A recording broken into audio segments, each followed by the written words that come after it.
just second half replacement. He's still got his goal, though. It was his 6th of this World Cup. He is now 2 clear of a very distinguished field for the Golden Boot. And it's a sideshow we're loving, by the way. Austrian fans went wild when their side equalised in the 6th minute of stoppage time that kept them alive and has them into the round of 32.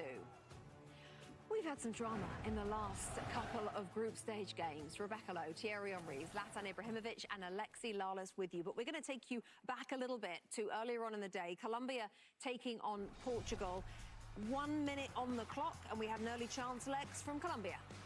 This was a great game, by the way, in terms of the quality of both of these teams. Back and forth, the environment was just hot. It was hot. 5 million people wanted tickets for this game, and they didn't disappoint in terms of the action back and forth. You see, wonderful save there. Vargas comes up big off of Bruno Fernandes. Again, back and forth. Back and forth, and then you have João Felix tries to get it in the goal, but not an easy situation.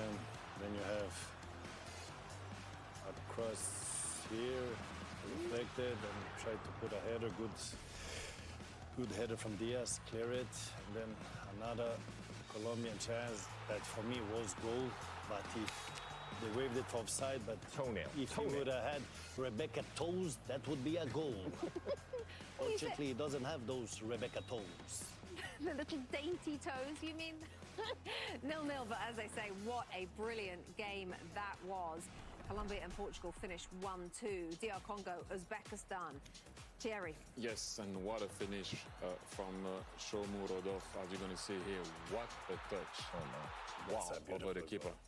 What a finish. Class. Really? Class. Wow, look at that. Good goal. Makes it 1-0 for Uzbekistan. And then you thought that DR Congo maybe was in trouble, going to be in trouble, and everyone thought that maybe it was going to be the time where they were going to come back. And that little slap, I would say, sorry, but that's what it was the game was cancelled by VAR. As you can see here, the coach was unhappy with it. And then foul here, that reminded me of the penalty of Modric against England, where if a player gets the ball, you don't see him coming, you make the foul. Although he was an experienced player, Kusana, that makes the foul, but it happens. And then Yohan Wissa scores for DR Congo. Tough season for Newcastle. Great World Cup, though, Yohan Wissa, guys. Then we get the second goal here by Congo. Uzbekistan looked tired in the end. Fiston Mayele gets his goal. And he doesn't believe it himself, but my friend, that was your goal. There's another toe. There's another toe. There you go. Then we have the third goal from Congo. Like I said, Uzbekistan looked tired. Little dribble here in the box and a beautiful shot, second post. And Yohan Wissa gets his goal. Wissa, help me, Thierry. Wissa. It's okay. You always think about credit card and stuff. That's why you say Visa. It's all good. We'll get it. Visa. We need those cards. That result set off a wave of celebrations, including at this watch party in Atlanta. It was an unforgettable and historic day for DR Congo and their fans. So, the final standings in Group K for you. Colombia, they went unbeaten to take first spot. Portugal took second, followed by DR Congo. So for more, let's say hello now to Jules Breach and company over there in Miami. Well, Colombia-Portugal has ended in a goalless draw. Juan Pablo Angel and Javier Hernandez have been watching alongside me here in Miami, and on the full-time whistle, although this was a goalless game, it was so entertaining, Juan. How proud are you of your country, Colombia, topping this group that features one of the tournament favourites, Portugal? I think just extremely proud, but everybody that came to the stadium and watched this game for to be, I thought it was a very highly entertaining game. You know, both teams wanted to win it, everybody attacking, and we see great chances, great saves by the goalkeeper. We would probably miss a goal or two during the game, but I think it was in general a very, very good game to watch. I went to add to this performance in 2014 and then 2018, Colombia won the group again. Yes. So this is the third time, you know, they missed last World Cup, but then they win the group again. So that means that Colombia, every time that is in a World Cup, they qualify. They try to get as big as they can, right? And then today, what an entertaining match without goals. Of course, we love goals, we love that, but the game was so good. But this was a proper World Cup game. You know, Literally. two teams, you know, Yes. with a lot of quality, individual quality, but they defended solidly. I mean, they look after obviously each other. Yes. And I think it was in general a good game to watch. It really was so entertaining in here, and the fans have been absolutely brilliant as well. You can see behind us so much yellow. This almost felt like a home match for Colombia. It certainly was, but I have to say, listen, we have to be top 3, top 4, you know, best fans so far in the competition. No, Colombia. Yes, we saw the 64,000 over here. When we listened to the anthems, when Oh, wow. Colombia was there, was amazing. You know, similar to Mexico when we were there in the first match. It was incredible. It took a while for Portugal to get into the game, Javier. What did you make of their performance overall? Look, my summary about the game is I think Colombia was the one who tried a little bit more. They have a couple of more chances than Portugal, but Portugal felt dangerous. It was like if they wanted to go, they could hurt you. Did you agree that it was that little final pass Yes. was missing the quality, Literally, not only in the yes. final pass, but also in the finish? Yes. I think that was the only thing that was missing for both teams. Yes, for both teams. Yeah. Well, guys, it's been an absolutely brilliant night here in Miami, and we can now confirm who these teams are going to be facing. Colombia topping the group means that they're going to be playing Ghana in the round of 32, Juan. And as for Portugal, they finish in second place. They're going to be taking on Croatia. And what a result in this group as well for DR Congo. Their rewards for getting through this group will be a match against none other than England.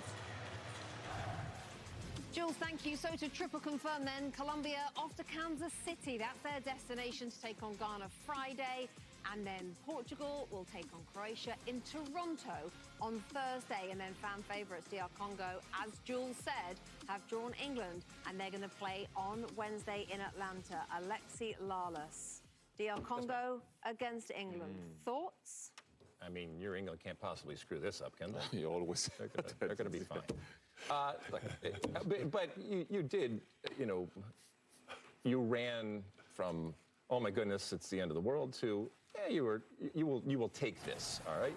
Not that you can't lose to them, and not that they haven't had a wonderful tournament, but in a round of 32 knockout game for England, with what England is, I mean, this is a pretty good matchup. But it doesn't take anything away from what DR Congo has done. By the way, just all the African teams. You go down Senegal, DR Congo, Ghana, Cape Verde, Ivory Coast, South Africa, Morocco, Egypt. I mean, the list goes on and on. Debutantes going through, people going through and getting for the first time in history, and the scenes that we are seeing, the celebration, the joy. And again, I go back to it. There's no charity about this. Each one of these teams did what they needed to do in order to advance in the tournament. And in doing so, for some people who have been watching them, you know, justifying and validating what they are as a team, and, yeah, introducing themselves on the international stage. And that's part of what the World Cup is for not just individual players, but for teams and cultures, saying, hey, we know what we're doing. We're not an easy out. And none of these teams are an easy out. Thierry, how have DR Congo done it? Well, passion, and that. Let's go back to the field. That point against Portugal, for me, that's important, because people will say, oh, they beat Uzbekistan. Yeah, they were 1-0 down and they came back in the game. But that point against Portugal did change something, I think, for them, which I told you, it's a difficult team to beat. But the point against Portugal, I think everyone was like, oh, wait, hang on a minute, they're a good team. Yes, they are. Zlatan? I said it before, it's a beautiful story. It's a story people will talk about. The whole world will talk about it. Well-deserved 4 points. The point against Portugal made a huge difference. But you're in the World Cup. Whoever you beat to qualify, doesn't matter. Just as long as you take those points. And dear Congo, they played with big heart. They really wanted it. We want to see more of that Fimbu. On the next one now against England. Leopard versus Lions. Let's see who is the king of the jungle. Nice. This one will Nice. be You can nice. bring that back out Wednesday. Real quick. Alexi, what do we say? But this is the end of one of the chapters of this World Cup. It's been incredible, all of these games and all these stories. And now, to your point, I think you've been saying along, this is where a new part of the World Cup starts, and a serious part of the World Cup starts. And the repercussions are serious in terms of making mistakes, whether it's individual mistakes or collective mistakes. But also the drama is ratcheted up. So I cannot wait to come back starting tomorrow and check out these knockouts. He's getting everywhere, he's getting into it. Coming up, we'll get you up to speed on how England and the rest of Group L fared today. Stay with us here on FS1 for more. Taken over Dallas. Dallas has been their epicenter, and they are still celebrating what happened today. Loving it tonight at a Lionel Messi watch party also in Bangladesh. Yep, Messi only played about 30 minutes, but he still thrilled his fans around the world from Dallas to Bangladesh as we welcome you back inside our studio. Right, we're going to move on. We're going to go back a little further. It's been a long day. Stay with us. We're going to do Panama, England, and we're going to do Croatia, Ghana. Starting, Lexi, with Panama against your favorite team. Love them, love England. Okay, but Panama, I tell you what, they came to play, getting opportunities at multiple moments. Rodriguez, and then in the second half, Rodriguez in the 56th curls it. Yeah, I see you. I can't miss you with that hair. But then England says, all right, fine. We're not messing around anymore. Off the corner, Saka to Jude Bellingham. Jude says, all right, I'm going to take over here. And look, that's just making something out of nothing. Using your physical strength. And then Harry Kane gets back on the scoreboard. Scored 2 in the first game, nothing in the second game, but he gets this one here. That's what he does. Put it in good positions and things happen. So ultimately a comfortable win for England, and you move on. Relief all around. Here's a look at the Fox One Chief World Cup watchers, hired through Indeed, who are watching all 104 matches of the tournament in a glass cube located in Times Square. They were loving the England goals today. We need to get them some kicks. Croatia against Ghana. Thierry, talk us through this one. Yes, it started with a goal from Petar Sučić. As you can see, a good strike going through the legs of the goalkeeper. I think that's why the goalkeeper reacted late. But nevertheless, it's a goal for Sučić, 1-0 Croatia. And then, free kick from Nuama to Lukasen, makes it 1-1. They had to check if it was onside or offside. It took a little while, and then it was a goal, 1-1. But then Luka Modric, another assist for Vlačić. As you're going to see here, it's just crazy. 2-1 Croatia, and Luka Modric played so well once again in that game. So England wrapped up the group. Croatia took second. Ghana it was in third. They all advanced to the knockout stage. Panama missed out. Let's catch up with Jeff Shreves, who spoke to England manager Thomas Tuchel after his team's game. Can England get better? Yeah, we can get better. We will get better. Knockout football will bring out the best in us. I'm very sure. When both teams play for the win, and there's no tactics and no second guessing involved. If a draw is enough, that's what we want. We will grow. We said we will grow into this tournament. We will bring our spirit. We will bring our determination. That's what we brought. Now we will work on our quality, and step by step we will get it right. So Tuchel's England are off to Atlanta, where they will face DR Congo on Wednesday. Croatia will play Portugal on Thursday. That game will be in Toronto. And then next up for Ghana is Colombia on Friday in Kansas City. Zlatan, really interesting to hear from Thomas Tuchel there. He said, we will get better, and we will get better because in the knockout stages we'll be playing against teams that have to try and win as well. Is that the key? Is that what's been so frustrating for some of these teams sitting in such a low block against England? I mean, Tuchel, if you look back in his history against the big teams, he performed better than with all the respect, the lower part of the table teams.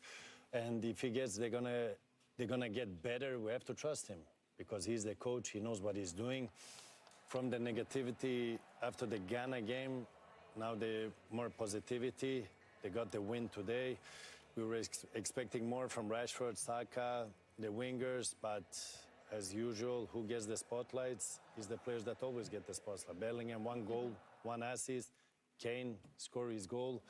But now it's a whole different ball game. Now it's win or lose situation. Now you cannot afford to do mistakes. You cannot afford to play bad.